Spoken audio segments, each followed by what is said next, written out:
तुझं गिफ्ट लय भारी आहे ग, लय भारी दिसल माझ्या. ट्राय मार तू सासूबाई, जागा द्या. एक नंबर आहे ना. देवा, ह्यो माणूस असाच आहे ग स्वीटे. काय सांगायचं तुला, अवघड जागेचं दुखणं झालंय. सांगता बी येत नाही, सण बी करता येत नाही. काय हरकत नाही आत्या, राहू द्या.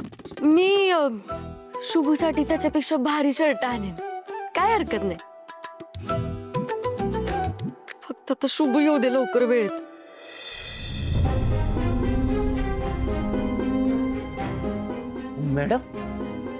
मॅडम तुम्ही अजून तयार नाही झाले सर? सगळं मांडून ठेवलंय शुभू, माझे हात थरथरत आहेत. आरशात बघायची तर हिंमतच होत नाही. मॅडम तुम्ही वाघीण आहे, वाघीण. असं घाबरून कसं चालेल? काळजावर दगड ठेवा आणि सुरू करा सगळं.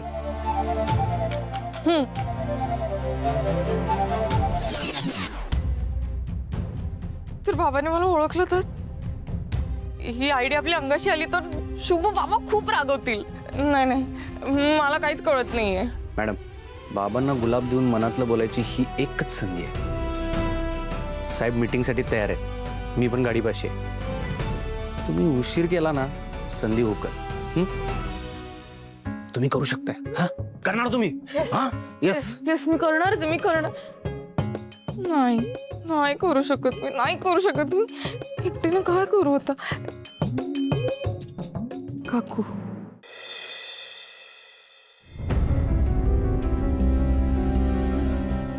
काही म्हण, शुभूची आयडिया भारी आहे.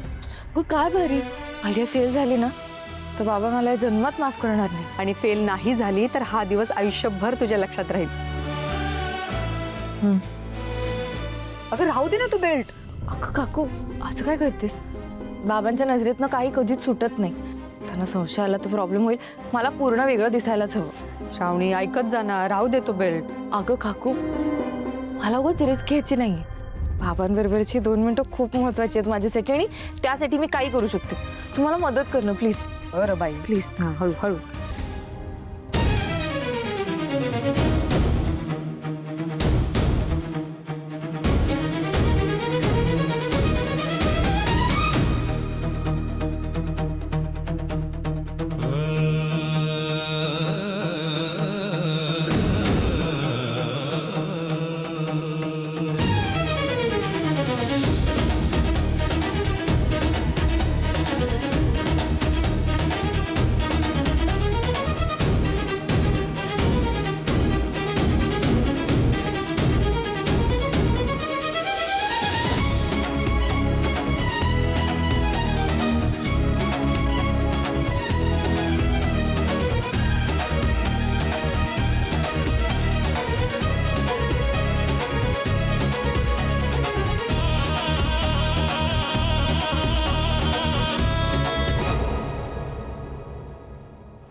तुम्हाला दोघांना शेवटची वॉर्निंग देते. हा, कामाकडे लक्ष नाहीये तुमचं. सफाई कोण करणार? मी.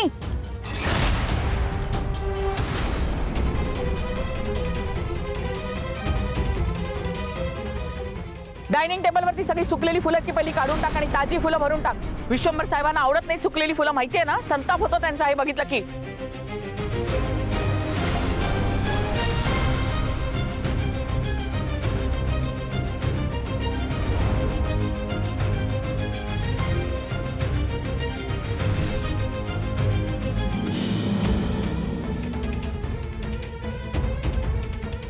नंदाकाने ओळखायला नको, नाही तर सगळी वाट लागेल.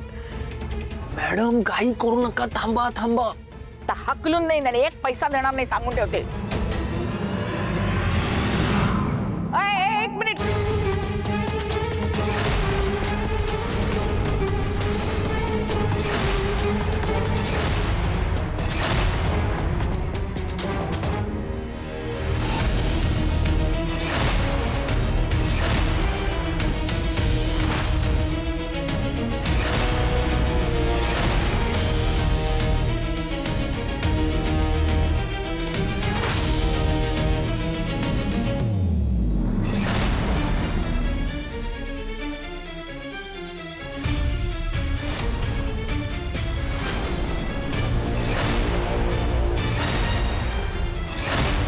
कोण आहात तुम्ही आणि इथे परवानगीशिवाय आत कशा काय आलात?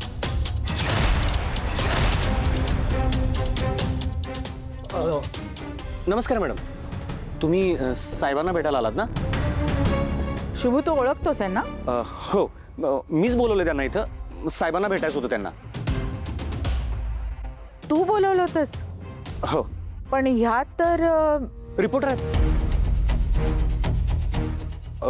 साहेबांची ती लाडकी मुलगी योजना आहे ना आपली, त्याच्यावर कव्हर स्टोरी करायला आलेत त्या. मीच बोलवलं त्यांना इथं, पण साहेबांनी मीटिंग्स आता सगळ्या सर्किट हाऊसला ठेवलेत ना, त्यामुळे ते सांगायचं राहून गेलं माझं. मॅडम तिकडे जायला लागेल ना आपल्याला आता.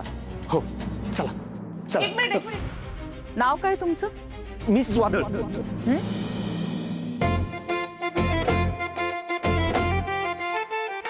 मिस वादळकर आहेत नाव आहे त्यांचं. मोठ्या रिपोर्टर आहेत त्या.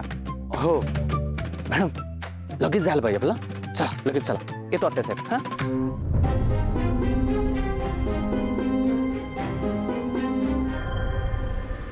काय रे, माझं नाव काय म्हणालास? मिस वादळकर. मॅडम, वेळ मारून नेली ते बघा. माझा ना छातीचा ठोका जरा का मी बंद पडलेला. मी तुम्हाला एवढं सिग्नल द्यालोय आणि तुम्ही आत्यासाहेबांच्या समोर जाऊन उभारलाय वे. अरे असं काय करतोस? काय झालं ना, मी दाराच्या बाहेर पडणारच होते, पण तेवढ्यात आत्या वळली. आता तिने मला जर जाताना बघितलं असतं, तिला जास्त संशय आला असता. म्हणून मग मी तिकडेच उलटी वळले आणि असं दाखवलं की मी घराच्या आत येते. तुमचं टायमिंग बरोबर होता सोडा, पण खरं सांगू, आत्यासाहेबांनी तुम्हाला ओळखलं नाही म्हणजे तुमचं ना मेकओव्हर कडक झालाय मॅडम. साहेब पण तुम्हाला ओळखणार नाहीत. हो ना, खरंच. आता मी कोणीतरी अनोळखी व्यक्ती आहे असं म्हणून त्यांच्या डोळ्यात डोळे घालून त्यांना गुलाबाचं फूल देऊ शकेन. शुभू,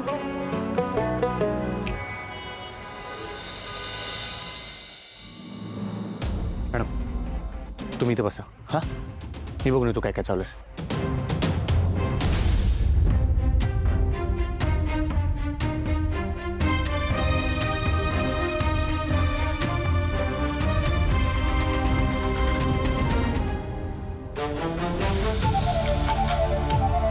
जायचं? माझा नंबर ना, मी फुल रेडी. आपण मस्त जाऊया आणि मस्त करून टाकूया.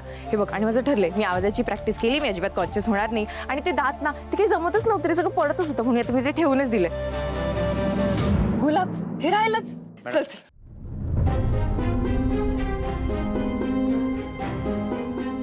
शुभ, बाबा कुठे आहेत? मॅडम, साहेबांना पार्टी ऑफिसला जायला लागलो, त्यांना उशीर होत होता.